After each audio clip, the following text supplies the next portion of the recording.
Welcome to the Daily Bible Reader Podcast. I am your host, Rakia Collins, and the mission of this podcast is to read the Bible from beginning to end every single year, starting in 2024.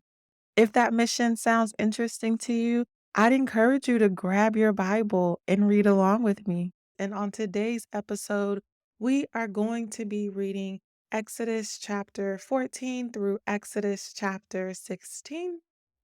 So, Exodus chapter 14, crossing the Red Sea. Then the Lord said to Moses, "Tell the people of Israel to turn back and encamp in front of Pi Hahiroth between Migdol and the sea, in front of Baal Zephon. You shall encamp facing it by the sea. For Pharaoh will say to the people of Israel, they are wandering in the land. The wilderness has shut them in. And I will harden Pharaoh's heart, and he will pursue them, and I will get glory over Pharaoh and all his hosts, and the Egyptians shall know that I am the Lord." And they did so. When the king of Egypt was told that the people had fled, the mind of Pharaoh and his servants was changed toward the people, and they said, "What is this we have done, that we have let Israel go from serving us?" So he made ready his chariot and took his army with him, and they took 600 chosen chariots and all the other chariots of Egypt, with officers over all of them. And the Lord hardened the heart of Pharaoh, king of Egypt, and he pursued the people of Israel, while the people of Israel were going out defiantly. The Egyptians pursued them, all Pharaoh's horses and chariots, and his horsemen, and his army, and overtook them, and camped at the sea of Pi Hahiroth, in front of Baal Zephon. When Pharaoh drew near, the people of Israel lifted up their eyes, and behold, the Egyptians were marching after them, and they feared greatly. And the people of Israel cried out to the Lord. They said to Moses, "Is it because there were no graves in Egypt that you have taken us away to die in the wilderness? What have you done to us in bringing us out of Egypt? Is not this what we said to you in Egypt? Leave us alone that we may serve the Egyptians. For it would have been better for us to serve the Egyptians than to die in the wilderness." And Moses said to the people, "Fear not, stand firm, and see the salvation of the Lord, which he will work for you today. For the Egyptians whom you see today, you shall never see again. The Lord will fight for you, and you have only to be silent." The Lord said to Moses, "Why do you cry to me? Tell the people of Israel to go forward. Lift up your staff and stretch out your hand over the sea and divide it, that the people of Israel may go through the sea on dry ground. And I will harden the hearts of the Egyptians, so that they shall go in after them, and I will get glory over Pharaoh and all his host, his chariots and his horsemen. And the Egyptians shall know that I am the Lord, when I have gotten glory over Pharaoh, his chariots, and his horsemen."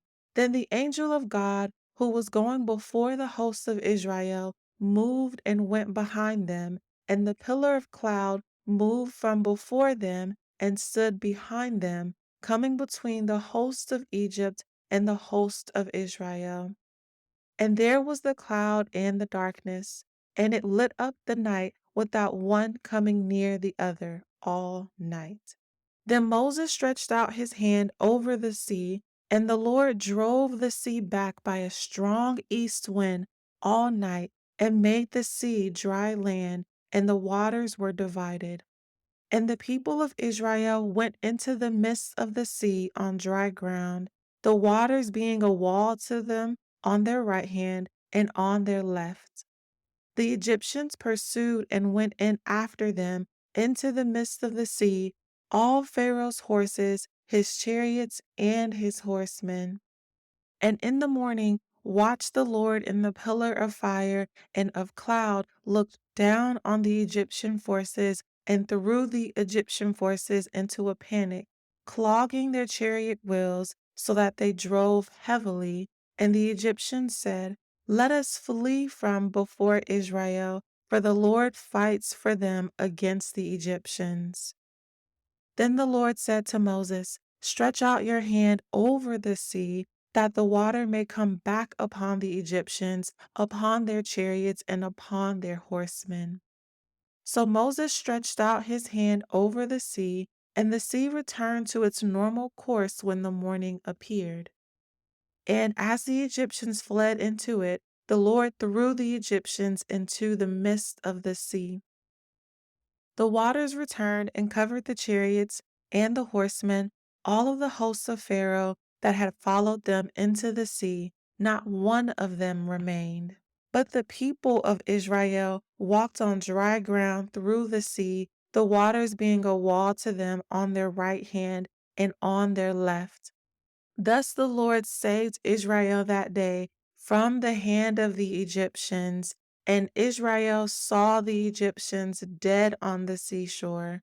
Israel saw the great power that the Lord used against the Egyptians. So the people feared the Lord, and they believed in the Lord and in his servant Moses. Exodus chapter 15, the Song of Moses. Then Moses and the people of Israel sang this song to the Lord, saying, "I will sing to the Lord, for he has triumphed gloriously. The horse and his rider he has thrown into the sea. The Lord is my strength and my song, and he has become my salvation. This is my God, and I will praise him, my father's God, and I will exalt him. The Lord is a man of war. The Lord is his name. Pharaoh's chariots and his host he cast into the sea, and his chosen officers were sunk in the Red Sea. The waters covered them. They went down into the depths like a stone. Your right hand, O Lord, glorious in power. Your right hand, O Lord, shatters the enemy. In the greatness of your majesty, you overthrow your adversaries. You send out your fury, it consumes them like stubble. At the blast of your nostrils, the waters piled up, the floods stood in a heap, the deeps congealed in the heart of the sea. The enemy said, "I will pursue, I will overtake, I will divide the spoil. My desire shall have its fill of them. I will draw my sword, my hand shall destroy them." You blew with your wind, the sea covered them, they sank like lead in the mighty waters. Who is like you, O Lord, among the gods? Who is like you, majestic in holiness, awesome in glorious deeds, doing wonders? You stretched out your right hand, the earth swallowed them. You have led in your steadfast love the people whom you have redeemed. You have guided them by your strength to your holy abode. The peoples have heard, they tremble. Pangs have seized the inhabitants of Philistia. Now the chiefs of Edom dismayed, trembling seizes the leaders of Moab. All the inhabitants of Canaan have melted away. Terror and dread fall upon them. Because of the greatness of your arm, they are still as stone. Till your people, O Lord, pass by, till the people pass by whom you have purchased. You will bring them in and plant them on your own mountain, the place, O Lord, where you have made for your abode, the sanctuary, O Lord, which your hands have established. The Lord will reign forever and ever. For when the horses of Pharaoh with his chariots and his horsemen went into the sea, the Lord brought back the waters of the sea upon them. But the people of Israel walked on dry ground in the midst of the sea. Then Miriam, the prophetess, the sister of Aaron, took a tambourine in her hand, and all the women went out after her with tambourines and dancing. And Miriam sang to them, "Sing to the Lord, for he has triumphed gloriously. The horse and his rider he has thrown into the sea. Bitter water made sweet. Then Moses made Israel set out from the Red Sea, and they went into the wilderness of Shur. They went 3 days in the wilderness and found no water. When they came to Marah, they could not drink the water of Marah because it was bitter. Therefore it was called Marah. And the people grumbled against Moses, saying, "What shall we drink?" And he cried to the Lord, and the Lord showed him a log, and he threw it into the water, and the water became sweet. There the Lord made for them a statute and a rule, and there he tested them, saying, "If you will diligently listen to the voice of the Lord your God, and do that which is right in his eyes, and give ear to his commandments, and keep all his statutes, I will put none of the diseases on you that I put on the Egyptians, for I am the Lord your healer." Then they went to Elim, where there were 12 springs of water and 70 palm trees, and they encamped there by the water. Exodus chapter 16, the bread from heaven.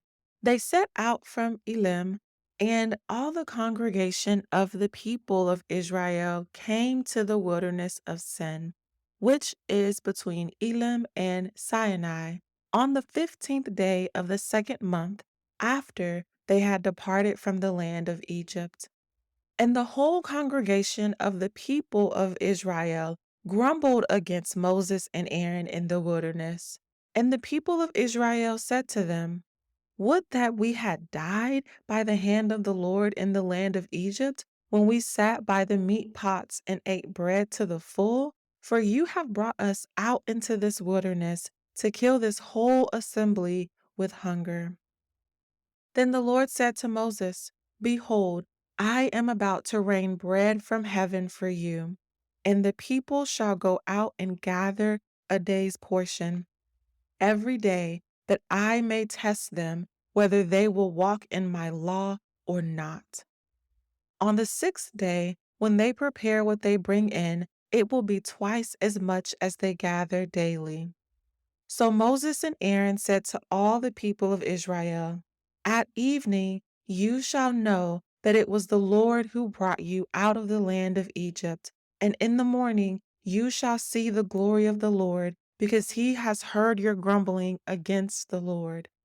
For what are we that you grumble against us?"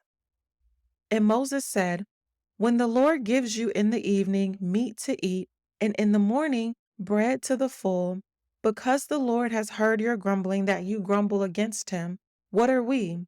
Your grumbling is not against us, but against the Lord."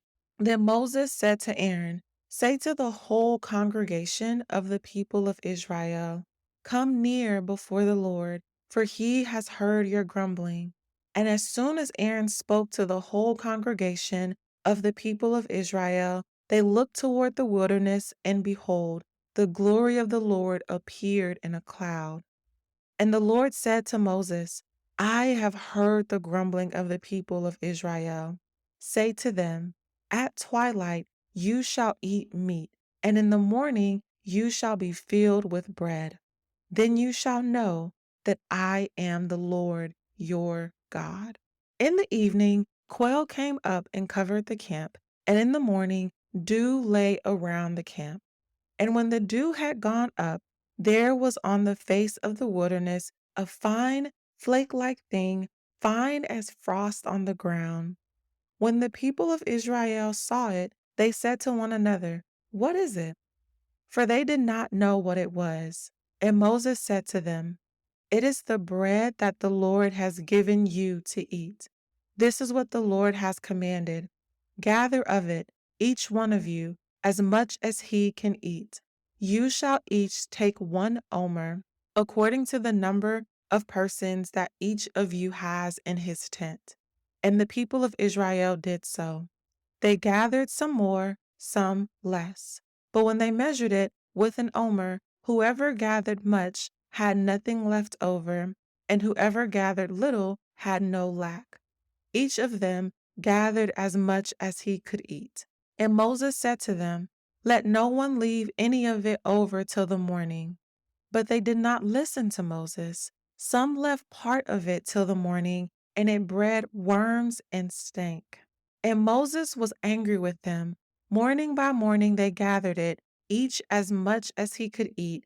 But when the sun grew hot, it melted. On the sixth day they gathered twice as much bread, 2 omers each. And when all the leaders of the congregation came and told Moses, he said to them, "This is what the Lord has commanded. Tomorrow is a day of solemn rest, a holy Sabbath to the Lord. Bake what you will bake, and boil what you will boil, and all that is left over lay aside to be kept till the morning." So they lay it aside till the morning as Moses commanded them. And it did not stink, and there were no worms in it. Moses said, "Eat it today, for today is the Sabbath to the Lord. Today you will not find it in the field. 6 days you shall gather it, but on the seventh day, which is a Sabbath, there will be none." On the seventh day, some of the people went out to gather, but they found none. And the Lord said to Moses, "How long will you refuse to keep my commandments and my laws? See, the Lord has given you the Sabbath. Therefore, on the sixth day, he gives you bread for 2 days. Remain, each of you in his place. Let no one go out of his place on the seventh day." So the people rested on the seventh day. Now the house of Israel called its name manna. It was like coriander seed, white, and the taste of it was like wafers made with honey. Moses said, "This is what the Lord has commanded. Let an omer of it be kept throughout your generations, so that they may see the bread with which I fed you in the wilderness, when I brought you out of the land of Egypt." And Moses said to Aaron, "Take a jar and put an omer of manna in it, and place it before the Lord to be kept throughout your generations, as the Lord commanded Moses." So Aaron placed it before the testimony to be kept. The people of Israel ate the manna 40 years till they came to a habitable land. They ate the manna till they came to the border of the land of Canaan. An omer is the 10th part of an ephah. Thank you so much for listening to today's episode. I hope you found some value out of this content. If you did, please leave me a rating or a review wherever you are listening. This would mean the absolute world to me, and I'd love to hear from you on social media. Please feel free to reach out on Twitter at His Eternal Word, the number 1, and please feel free to visit the website at www.thedailybiblereader.com. And I hope you stay tuned for the next episode.